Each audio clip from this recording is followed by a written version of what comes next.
subscribe our channel and press the bell icon ताकि कोई भी नवी अपडेट तुसी मिस ना करो। प्राइम मिनिस्टर पहले तो हमें डिप्लोमेटिक गालियां दे चुके और उनकी सरकार ने ये कानून WTO के प्रेशर में बनाए।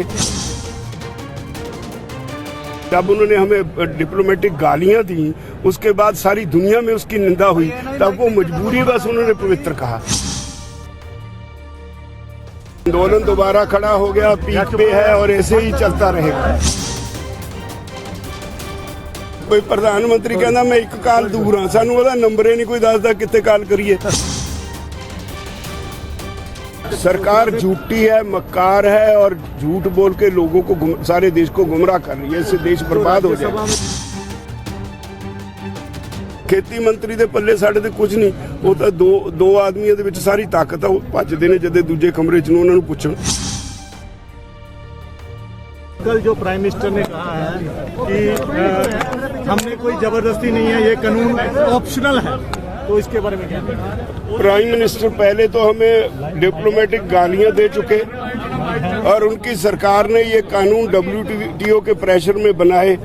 अब जो बातें कहते हैं कैसे विश्वास करें, जो बार बार झूठ बोलते हैं। हमने 3 बार क्लॉज बाई क्लॉज बहस करके इस कानून को हर सेक्शन को गलत बताया, साबित किया। तो अब वो तो अब भी कह देते क्लॉज बाई क्लॉज बहस करें। तो ऐसी सरकार पे क्या विश्वास करोगे? जितनी देर तक वो कंक्रीट सामने नहीं आता उतनी देर तक कोई बात। उन्होंने बोला कि आंदोलन पवित्र है, लेकिन कुछ लोगों ने खराब किया है।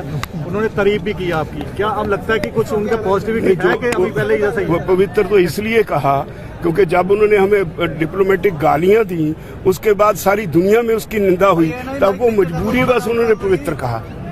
हमारे से कोई लिहाज नहीं किया उन्होंने। तो क्या लगता है कि आंदोलन अब दोबारा से खड़ा हो गया? जो आंदोलन दोबारा खड़ा हो गया, पीक पे है और ऐसे ही चलता रहेगा। राज्यपाल साहब ਹੋਰ ਵੀ ਅੰਦੋਲਨ ਜਿਹੜਾ ਹੋਏਗੀ ਮਹਾਪੰਚਾਇਤ अभी और भी होगी पंजाब में या यही? देखो ਜਦੋਂ ਵੀ ਡਿਮਾਂਡ ਆਏਗੀ ਆ ਲੋਕਾਂ ਨੇ ਰੋਜ਼ ਟੈਲੀਫੋਨ ਕਰ ਕਹਿੰਦੇ ਸੀ ਵੀ ਸਾਨੂੰ ਕਰਨ ਦਿਓ ਰੈਲੀ, ਕਰਨ ਦਿਓ, ਸਾਨੂੰ ਰੈਲੀ ਕਰਨ ਦਿਓ। ਤੇ ਜਿੱਥੋਂ ਡਿਮਾਂਡ ਆਏਗੀ ਅਸੀਂ ਲੋਕਾਂ ਦੀ ਡਿਮਾਂਡ ਤਾਂ ਅਸੀਂ ਨਾ ਮਨਜ਼ੂਰ ਕਰ ਨਹੀਂ ਸਕਦੇ। ਸਰਕਾਰ ਵੱਲੋਂ ਮੀਟਿੰਗ ਨੂੰ ਲੈ ਕੇ ਕੋਈ ਨਹੀਂ, ਹਾਲੇ ਕੋਈ ਨਹੀਂ। ਸਰਕਾਰ ਕਹੀ ਜਾਂਦੀ ਹੈ, ਕੋਈ ਪ੍ਰਧਾਨ ਮੰਤਰੀ ਕਹਿੰਦਾ ਮੈਂ ਇੱਕ ਕਾਲ ਦੂਰ ਹਾਂ, ਸਾਨੂੰ ਉਹਦਾ ਨੰਬਰ ਹੀ ਨਹੀਂ ਕੋਈ ਦੱਸਦਾ ਕਿੱਥੇ ਕਾਲ ਕਰੀਏ। क्या आपकी तरफ से पहल होगी? ਨਹੀਂ, ਸਰਕਾਰ ਦੀ ਡਿਊਟੀ ਹੈ। ਸਰਕਾਰ ਭੱਜੀ, ਅਸੀਂ ਤਾਂ ਇੱਕ ਦਿਨ ਨਹੀਂ ਕਿਹਾ। क्या लगता है कि अब आगे कुछ चांस है कि मीटिंग हो? ये सरकार से पूछो, हम तो तैयार हैं बातचीत के लिए। हल आपको लगता है कि होगा? या देखो हल बातचीत से ही होता है, नेगोशिएशन से ही होगा जब भी होगा। लेकिन ये सरकार पर डिपेंड करता है, वो कब बुलाती है, कब इसका हल चाहती है। अब तक तो रवैया रहा है सरकार का, और अब तक सरकार झूठी है, मक्कार है और झूठ बोल के लोगों को सारे देश को गुमराह कर रही है। इससे देश बर्बाद हो जाएगा। सभा में और पार्लियामेंट में बयान दिया प्राइम मिनिस्टर ने, उससे कितना आप सहमत हैं? जितनी देर तक प्रैक्टिकली मित्रों सामने नहीं आएगा कोई विश्वास नहीं। जो प्राइम मिनिस्टर दिन में 58 बार झूठ बोले उस पर क्या विश्वास करें? आपकी शरत क्या है? शरत क्या है? शरत कोई नहीं, मीटिंग में बुलाएं और नेगोशिएशन होगी, उसमें हमारी जायज है बात। जो बात जायज है हमारी वो माने, नाजायज हम भी नहीं कहेंगे मानो। जब ये कानून गलत है वो खुद मानने लगे हैं तो फिर उसको वापस ले लें। क्यों बिठा रखा है किसानों को? लड़की ਨੂਰਦੀਪ ਦੀ ਰਿਹਾਈ ਲਈ ਕੀ ਕਰ ਰਹੇ ਹੈਗਾ? ਹੈਲੋ देखो जी, ਉਗਰਾਹਾਂ ਸਾਹਿਬ ਜੀ ਨੂੰ ਬੇਨਤੀ ਕੀਤੀ ਜਾਂਦੀ ਆ ਉਹ ਛੇਤੀ ਤੋਂ ਛੇਤੀ ਜੋ ਪ੍ਰੈਸ ਕਾਨਫਰੰਸ ਚੱਲ ਰਹੀ ਆ ਉਹ ਪਲੀਜ਼ ਸਟੇਜ ਤੇ ਆ ਜਾਣ। ਉਗਰਾਹਾਂ ਸਾਹਿਬ ਨੂਰਦੀਪ ਦੀ ਰਿਹਾਈ ਅਗਰ ਉਹ ਨਹੀਂ ਗਏ ਨਾ ਉਗਰਾਹਾਂ ਸਾਹਿਬ ਪਲੀਜ਼ ਸਟੇਜ ਤੇ ਆ ਜਾਣ। एक सारे ਚਲੇ ਗਏ ਆ ਜੀ, ਠੀਕ ਆ ਜੀ। ਬਸ ਕਰੋ ਭਾਜੀ। ਇਹ ਕੇਸਿਸ ਸਾਰੇ ਅਸੀਂ ਲੀਗਲ ਟੀਮ ਇੱਕ ਬਣਾ ਦਿੱਤੀ ਹੈ ਵਕੀਲਾਂ ਦੀ। 2 ਵਕੀਲ ਉੱਥੇ ਹਰ ਵੇਲੇ ਸਟੇਜ ਦੇ ਨਾਲ ਬੈਠੇ ਰਹਿੰਦੇ ਆ। ਗੁਰਦੁਆਰਾ ਰਕਾਬਗੰਜ ਸਾਹਿਬ ਦਫ਼ਤਰ ਖੋਲ ਦਿੱਤਾ। ਸਾਰੇ ਜਿਹੜੇ ਪੇਰੈਂਟਸ ਨੇ ਉਹਨਾਂ ਨੂੰ ਅਸੀਂ ਅਪੀਲ ਕੀਤੀ ਹੈ ਵੀ ਜਾ ਕੇ ਆਪੋ ਆਪਣਾ ਵਕਾਲਤਨਾਮਾ ਦੇ ਆਓ। ਜਿਹੜੇ ਇਸ ਤਰ੍ਹਾਂ ਦੇ ਕੇਸਿਸ ਨੇ ਸਾਰੇ ਸਾਡੀ ਟੀਮ ਡੀਲ ਕਰ ਰਹੀ ਹੈ। ਕੁਝ ਲੋਕਾਂ ਦੀ ਜ਼ਮਾਨਤ ਹੋ ਗਈ और बाकी ਦੇ ਕੇਸ ਜਿਉਂ ਆਈ ਜਾਂਦੇ ਨੇ ਵਕਾਲਤਨਾਮੇ ਸਾਰੇ ਕਰ ਰਹੇ। ਲਾਲ ਕਿਲੇ में हुए हैं पकड़े गए, नो कमेंट्स। सरकार ने जो सरकार का काम है वो देखे, सरकार देखे जो जिसके बारे में जो ਸਰ ਜਿਹੜੇ ਲਾਲ ਕਿਲੇ ਦੇ ਬਾਹਰ ਟਰੈਕਟਰ ਵਗੈਰਾ ਖੜੇ ਆ ਉਹਨਾਂ ਦੀ ਸ਼ਨਾਖਤ ਹੋ ਗਈ। ਐਗਜ਼ਿਸਟਿੰਗ ਸਿਸਟਮ ਰਹੂਗਾ, ਮੈਂ ਅਸੀਂ ਨਵਾਂ ਸਿਸਟਮ ਦੇ ਰਹੇ ਹਾਂ।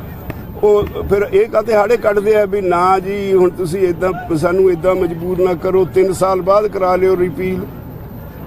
प्रेस्टीज इशू है ना। उन्होंने ये बोला ये मान चुके भी गलत ने कानून, एवें देरी कर रहे ने। ਜਿੰਨੀ ਦੇਰੀ ਕਰਦੇ ਨੇ ਜਿਵੇਂ ਉਹਨਾਂ ਦਾ ਹਿੰਦੂਤਵ ਦਾ ਏਜੰਡਾ ਖੁਰ ਗਿਆ ਇਦਾਂ ਹੀ ਉਹਨਾਂ ਦੀ ਬਾਕੀ ਵੀ ਖੋਰਾ ਲੱਗ ਜੂ। पीएम को क्या कहना चाहेंगे? पीएम को पहले अपनी जुबान पे कंट्रोल करना चाहिए। पीएम को देखना चाहिए कि पीएम देश का होता है। पीएम के एक एक शब्द पे लोग गौर करते हैं, गंभीरता से चर्चा करते हैं। लोग पीएम को सारी दुनिया देखती है, उससे देश का इमेज बनता है। जब पीएम झूठे बयान देता है तो फिर उससे देश की इमेज खराब होती है। इंडिया में पूरे देखिए जब इलेक्शन थी उसके पहले, पिछली इलेक्शन के पहले हमारे प्राइम मिनिस्टर कहते रहे हम स्वामीनाथन कमीशन रिपोर्ट लागू करेंगे। उसके बाद जब सुप्रीम कोर्ट में गए तो वहां एफिडेविट फाइल कर दिया। देखो जी हम इसे लागू नहीं कर सकते, अगर करेंगे तो देश का इकोनॉमिक स्ट्रक्चर बर्बाद हो जाएगा। 3 साल निकल गए, जब नई इलेक्शन आई तो फिर उसके बाद अपना ही एक फार्मूला जो उसमें है ही नहीं, स्वामीनाथन कमीशन रिपोर्ट में है ही नहीं, A2+FL वो बना के कह दिया हमने लागू कर दी। कैसे विश्वास करोगे ऐसे लोगों पे?